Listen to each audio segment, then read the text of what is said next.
Deep in a rural valley, 8-year-old Deepak lives with his grandmother.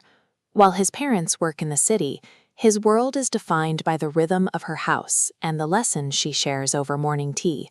Her core philosophy is a daily instruction: no good work is too small. She teaches him that the heart grows not by what it takes, but by how much it can carry for someone else. To Deepak, this isn't abstract poetry. It is a practical guide for how to behave, framing empathy as a basic rule of their household. That structure is tested when his grandmother suddenly falls ill. The house, usually full of stories and the smell of cooking, goes silent. Deepak is suddenly on his own. He is a child with no money for medicine and no way to provide the care she needs. He can only watch her rest, realizing for the first time how little he can do by himself. There is a stark contrast between his small size and the weight of the situation. He is 8 years old, facing a crisis that requires the strength of an adult. How does a child with no resources actually fix a problem this big? Deepak doesn't try to solve the illness directly. Instead, he falls back on the only thing he knows: his grandmother's rule about daily actions. He starts looking for chores around the village. He carries heavy water buckets for the elders who find the walk to the well difficult, and he spends his afternoons digging holes for new trees in the village square. He shares his meager lunch with an injured puppy and spends an hour every evening helping the younger children recognize their letters.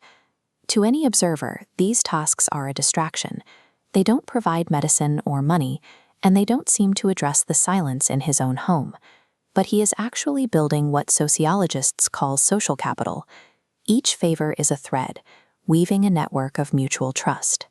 As connections multiply, one boy's kindness triggers 10 people, creating a single, responsive web ready to act. Empathy, in this case, isn't just a feeling. It's a way to mobilize a group of people who were previously just living side by side. One day, Deepak starts clearing a neglected, thorny patch of land in the village center. It's the spot where his grandmother always dreamed of seeing a community garden. He can't clear it alone, but one by one, the people he helped show up. The elder he carried water for brings tools. The parents of the children he tutored bring seeds.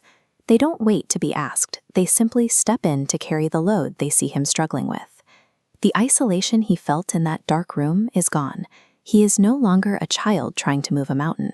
He is part of a village that has decided to move it for him. The garden isn't just a collection of plants.